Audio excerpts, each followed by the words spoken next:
Hello दोस्तों, गगन ICS में आपका स्वागत है। आज के वीडियो में हम संविधान निर्माण की प्रक्रिया पर बात करेंगे कि हमारे संविधान का निर्माण कैसे हुआ और इसे कब अंगीकृत हुआ, लागू किया गया। तो चलिए शुरू करते हैं भारतीय संविधान का निर्माण।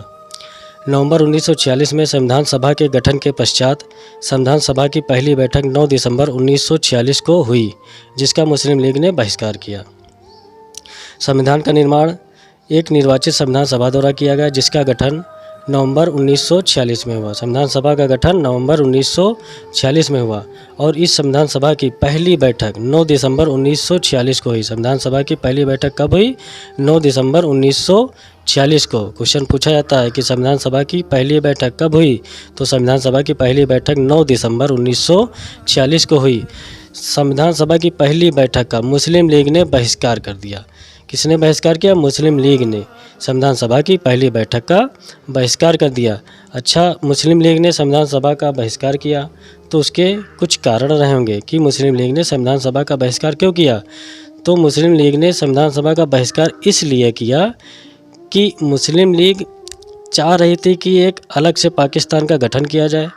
वह चाहती थी कि भारत का विभाजन करके एक अलग पाकिस्तान का गठन किया जाए और इसीलिए मुस्लिम लीग ने संविधान सभा का बहिष्कार कर दिया। संविधान सभा की पहली बैठक में मुस्लिम लीग के सदस्यों ने पार्टिसिपेट नहीं किया, इसलिए संविधान सभा की पहली बैठक में मात्र 211 सदस्य उपस्थित रहे। 211 सदस्यों ने ही संविधान सभा की पहली बैठक में भाग लिया, जिसमें 9 महिला सदस्य भी सम्मिलित हैं। यहाँ से एक क्वेश्चन पूछा जाता है कि संविधान सभा की पहली बैठक में कितनी महिलाओं ने भाग लिया? तो संविधान सभा की पहली बैठक में 9 महिलाओं ने भाग लिया और कुल 211 सदस्य पहली बैठक में उपस्थित रहे। 211 सदस्यों में 9 महिला सदस्य भी सम्मिलित हैं। आगे बात करते हैं। संविधान सभा की पहली बैठक में उपस्थित सभी सदस्यों ने सदन के सबसे वरिष्ठ सदस्य डॉक्टर सच्चिदानंद सिन्हा को सर्वसम्मत से संविधान का अस्थायी सदस्य नियुक्त किया। संविधान सभा की जब पहली बैठक हुई तो सदन में उपस्थित सभी सदस्यों ने सदन के सबसे वरिष्ठ सदस्य डॉक्टर सच्चिदानंद सिन्हा को, किसको? डॉक्टर सच्चिदानंद सिन्हा को संविधान सभा का अस्थायी सदस्य नियुक्त किया। कौन सा? अस्थायी सदस्य नियुक्त किया। डॉक्टर सच्चिदानंद सिन्हा संविधान सभा की पहली बैठक के अस्थायी सदस्य नियुक्त हुए। संविधान सभा की दूसरी बैठक 11 दिसंबर 1946 को हुई, जिसमें डॉक्टर राजेंद्र प्रसाद को संविधान सभा का स्थायी अध्यक्ष नियुक्त किया गया। संविधान सभा की दूसरी बैठक कब होती है? तो संविधान सभा की दूसरी बैठक 11 दिसंबर 1946 को होती है और दूसरी बैठक में ही डॉक्टर राजेंद्र प्रसाद को, किसको? डॉक्टर राजेंद्र प्रसाद को संविधान सभा का स्थायी अध्यक्ष नियुक्त किया गया। तो संविधान सभा के स्थायी अध्यक्ष कौन थे? डॉक्टर राजेंद्र प्रसाद। और जो डॉक्टर सच्चिदानंद सिन्हा थे वो संविधान सभा के अस्थायी सदस्य थे और स्थायी अध्यक्ष कौन था? डॉक्टर राजेंद्र प्रसाद, जिनको 11 दिसंबर 1946 को संविधान सभा की दूसरी बैठक में संविधान सभा ने स्थायी अध्यक्ष नियुक्त किया। किसको नियुक्त किया? डॉक्टर राजेंद्र प्रसाद को। और दूसरी बैठक में ही बेनेगल नरसिंह राव BN राव को संविधान सभा का संवैधानिक सलाहकार नियुक्त किया गया। क्वेश्चन यहाँ से बहुत पूछा जाता है कि संविधान सभा का संवैधानिक सलाहकार कौन था? तो संविधान सभा का संवैधानिक, कौन सा? संवैधानिक सलाहकार BN राव। कौन? BN राव। संविधान सभा के संवैधानिक सलाहकार BN राव थे। इनकी नियुक्ति 11 दिसंबर 1946 को हुई। 11 दिसंबर 1946 को संविधान सभा की दूसरी बैठक में ही BN राव को संविधान सभा का संवैधानिक सलाहकार नियुक्त किया गया। आगे बात करते हैं संविधान सभा की तीसरी बैठक 13 दिसंबर 1946 को संविधान सभा की तीसरी बैठक में पंडित जवाहरलाल नेहरू ने एक उद्देश्य प्रस्ताव प्रस्तुत किया, जिसमें संवैधानिक संरचना के ढांचे और दर्शन की झलक दिखती थी। संविधान सभा की तीसरी बैठक कब होती है? संविधान सभा की तीसरी बैठक 13 दिसंबर 1946 को हुई। कब हुई? 13 दिसंबर 1946 को। और तीसरी बैठक में पंडित जवाहरलाल नेहरू ने एक प्रस्ताव प्रस्तुत किया, जिसमें संवैधानिक संरचना के ढांचे और दर्शन की झलक दिखती थी। क्या? संवैधानिक संरचना के ढांचे और दर्शन की झलक दिखती थी। किसमें दिखती थी? जो पंडित जवाहरलाल नेहरू ने एक प्रस्ताव प्रस्तुत किया उसमें। और उसी प्रस्ताव को उद्देश्य प्रस्ताव कहा गया। क्या कहा गया? उद्देश्य प्रस्ताव। तो यहाँ से क्वेश्चन पूछा जाता है कि उद्देश्य प्रस्ताव संविधान सभा में कब प्रस्तुत किया गया? तो कब प्रस्तुत किया गया? 13 दिसंबर 1946 को। और किसने प्रस्तुत किया? पंडित जवाहरलाल नेहरू ने। पंडित जवाहरलाल नेहरू ने 13 दिसंबर 1946 को संविधान सभा में एक उद्देश्य प्रस्ताव प्रस्तुत किया। और इसी उद्देश्य प्रस्ताव को संविधान सभा ने 22 जनवरी 1947 को, कब? 22 जनवरी 1947 को सर्वसम्मति से पारित कर दिया। संविधान सभा की तीसरी बैठक में जो उद्देश्य प्रस्ताव पंडित जवाहरलाल नेहरू ने प्रस्तुत किया था उसे संविधान सभा ने 22 जनवरी 1947 को पारित कर दिया गया। उद्देश्य प्रस्ताव का परिवर्तित रूप ही भारतीय संविधान की प्रस्तावना बनी। मुस्लिम लीग द्वारा अलग से पाकिस्तान के गठन की मांग धीरे धीरे बढ़ती गई और भारत में सांप्रदायिक दंगे शुरू हो गए। भारत का माहौल धीरे धीरे बिगड़ने लगा। तब संविधान निर्माताओं ने सोचा कि भारत का विभाजन ही अब एक अंतिम विकल्प बचा हुआ है। तो 1947 में प्रस्तुत माउंटबेटन योजना के आधार पर भारत का विभाजन शुरू हुआ। 3 जून 1947 को प्रस्तुत माउंटबेटन योजना के तहत मुस्लिम लीग के सदस्य भारतीय संविधान सभा से अलग हो गए। माउंटबेटन योजना कब प्रस्तुत की गई? 3 जून 1947 को। कब? 3 जून 1947 को माउंटबेटन योजना के तहत मुस्लिम लीग संविधान सभा से अलग हो गए। जब मुस्लिम लीग संविधान सभा से अलग हो गए तो संविधान सभा के सदस्यों की संख्या 389 से घटकर 299 हो गई। कितनी हो गई? 299। और भारतीय प्रांतों की सदस्य संख्या 296 से घटकर 229 हो गई। भारतीय प्रांतों की सदस्य संख्या 296 थी और मुस्लिम लीग के अलग हो जाने से ये घटकर संख्या 229 हो गई। देशी रियासतों की सदस्य संख्या 93 से घटकर 70 हो गई। प्रारंभ में देशी रियासतों की सदस्य संख्या 93 थी और मुस्लिम लीग के अलग हो जाने से ये संख्या घटकर 70 हो जाती है। अब भारतीय संविधान सभा के 299 सदस्य, कितने? 299 सदस्य भारतीय संविधान का निर्माण करेंगे। भारतीय संविधान का निर्माण 299 सदस्य करेंगे।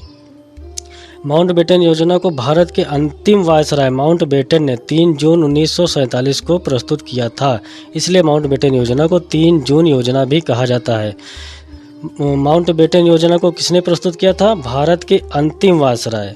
कौन? अंतिम वायसराय। और भारत के अंतिम वायसराय कौन थे? माउंटबेटन। तो माउंटबेटन ने 3 जून 1947 को, कब? 3 जून 1947 को एक योजना प्रस्तुत की जिसके आधार पर भारत का विभाजन किया जाना था और इसी योजना को माउंटबेटन योजना कहा जाता है। और इसको कब प्रस्तुत किया गया? 3 जून को। कब? 3 जून को। इसीलिए माउंटबेटन योजना को 3 जून योजना भी कहा जाता है। ये क्वेश्चन एक बार एग्जाम में पूछा गया कि 3 जून योजना किसे कहा जाता है? 3 जून योजना माउंटबेटन योजना को ही कहा जाता है। तो चलिए शुरू करते हैं। भारतीय संविधान के निर्माण में कुल 11 अधिवेशनों के साथ 2 वर्ष 11 माह 18 दिन का समय लगा। भारतीय संविधान के निर्माण में कुल कितने अधिवेशन हुए? तो भारतीय संविधान के निर्माण में कुल 11 अधिवेशन हुए। कितने हुए? 11 अधिवेशन। यह क्वेश्चन बहुत पूछा जाता है कि संविधान के निर्माण में कितने अधिवेशन हुए? संविधान के निर्माण में कुल 11 अधिवेशन हुए और इसके साथ कितना समय लगा? 2 वर्ष 11 माह 18 दिन का लगा। ये दोनों प्रश्न एग्जाम में बहुत पूछे जाते हैं कि संविधान के निर्माण में कुल कितने अधिवेशन हुए? तो कुल कितने अधिवेशन हुए? 11 अधिवेशन हुए। और संविधान के निर्माण में कुल कितना समय लगा? तो 2 वर्ष 11 माह 18 दिन का समय लगा। दोनों क्वेश्चन बहुत इंपॉर्टेंट है, किसी न किसी एग्जाम में पूछे जाते हैं, हमेशा पूछे जाते हैं। संविधान सभा का 11वां अधिवेशन 26 नवंबर 1949 को हुआ। संविधान सभा का 11वां अंतिम अधिवेशन कब हुआ? 26 नवंबर 1949 को हुआ। और इसी अधिवेशन में, जो संविधान सभा का 11वां अधिवेशन हुआ था, इसी अधिवेशन में संविधान को अंगीकृत कर लिया गया। क्या कर लिया गया? अंगीकृत किया गया। किसके द्वारा? संविधान सभा के द्वारा। संविधान सभा के द्वारा 11वें अधिवेशन 26 नवंबर 1949 को संविधान को अंगीकृत कर लिया गया। और जब संविधान को अंगीकृत किया गया तो उस दिन संविधान सभा में 299 सदस्यों में से 284 सदस्य उपस्थित थे। कितने सदस्य उपस्थित थे? 284। और इन्हीं 284 सदस्यों ने अंतिम रूप से संविधान पर अपने हस्ताक्षर किए। तो संविधान का निर्माण कब हुआ? संविधान का निर्माण 11वें अधिवेशन 26 नवंबर 1949 को हुआ। क्वेश्चन बहुत पूछा जाता है कि हमारे भारतीय संविधान का निर्माण कब हुआ? तो हमारे भारतीय संविधान का निर्माण 26 नवंबर 1949 को हुआ।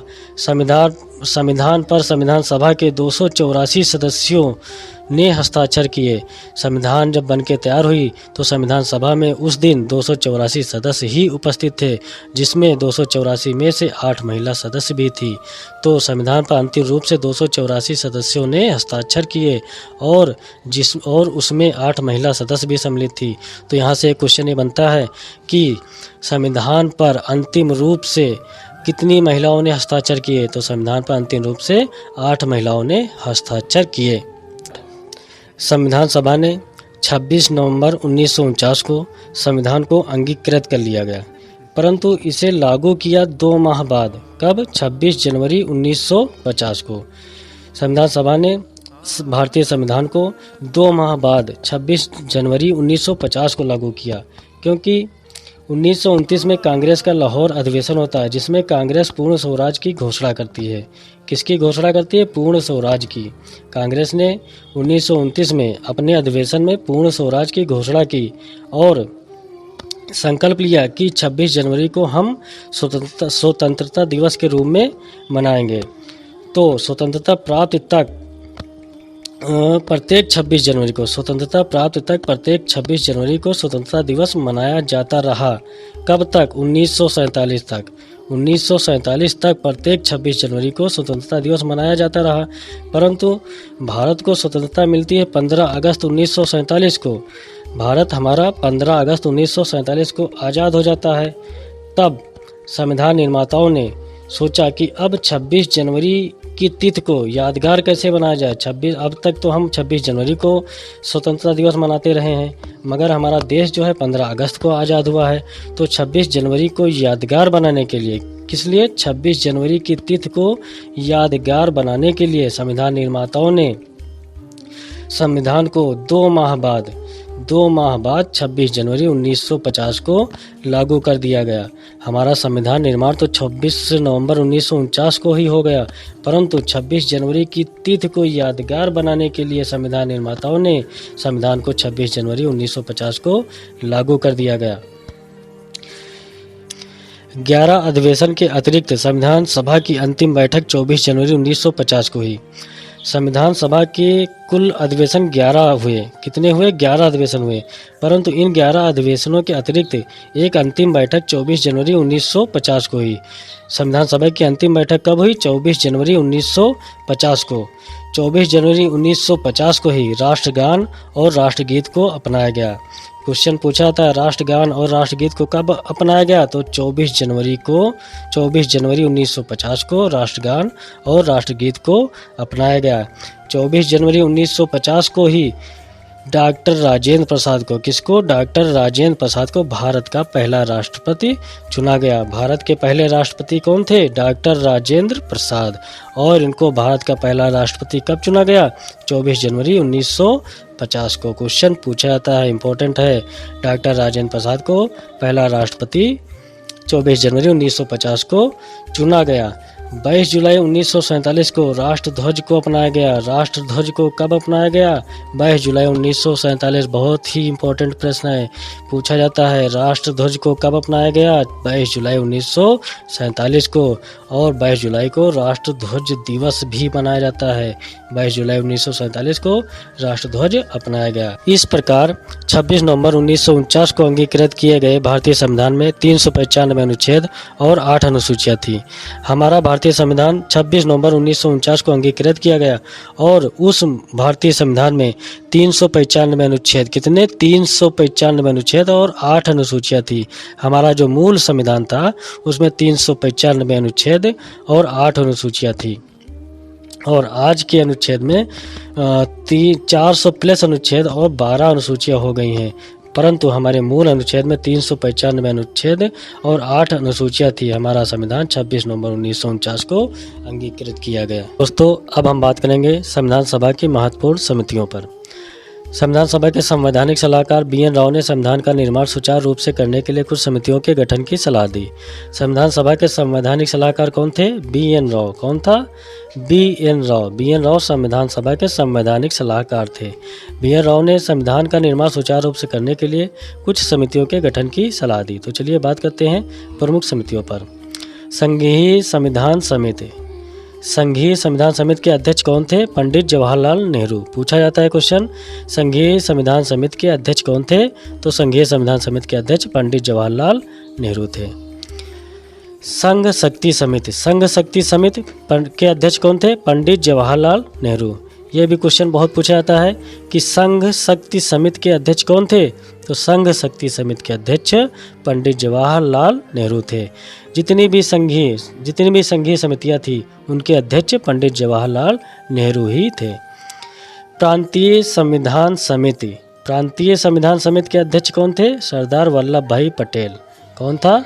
सरदार वल्लभ भाई पटेल। प्रांतीय संविधान समिति बहुत पूछी जाती है। प्रांतीय संविधान समिति के अध्यक्ष कौन थे? सरदार वल्लभ भाई पटेल। संचालन समिति। संचालन समिति के अध्यक्ष कौन थे? डॉक्टर राजेंद्र प्रसाद। डॉक्टर राजेंद्र प्रसाद संचालन समिति के अध्यक्ष थे। प्रारूप समिति या पांडुलेखन समिति, बहुत इंपॉर्टेंट प्रश्न है, मार्क कर लीजिए, इसके बहुत पूछा जाता है। प्रारूप समिति या पांडुलेखन समिति। प्रारूप समिति के अध्यक्ष कौन थे? डॉक्टर भीमराव अंबेडकर। बहुत इंपॉर्टेंट प्रश्न है, बहुत पूछा जाता है। प्रारूप समिति या पांडुलेखन समिति के अध्यक्ष डॉक्टर भीमराव अंबेडकर थे। प्रारूप समिति में कितने सदस्य थे? 7 सदस्य थे। 7 सदस्य प्रारूप समिति में थे। मौलिक अधिकारों एवं अल्पसंख्यकों संबंधी समिति। मौलिक अधिकारों एवं अल्पसंख्यकों संबंधी समिति के अध्यक्ष कौन थे? वल्लभ भाई पटेल। व सरदार वल्लभ भाई पटेल मौलिक अधिकारों एवं अल्पसंख्यकों संबंधी समिति के अध्यक्ष थे। दोस्तों, हम अपनी अगली वीडियो में संविधान के निर्माण से संबंधित महत्वपूर्ण प्रश्नों पर बात करेंगे। तो उसके लिए ज़रूरी है कि आप हमारे साथ बने रहें और हमारे चैनल को सब्सक्राइब करें, लाइक करें और हमारे नोटिफिकेशन को पाने के लिए बेल आइकन को जरूर प्रेस करें।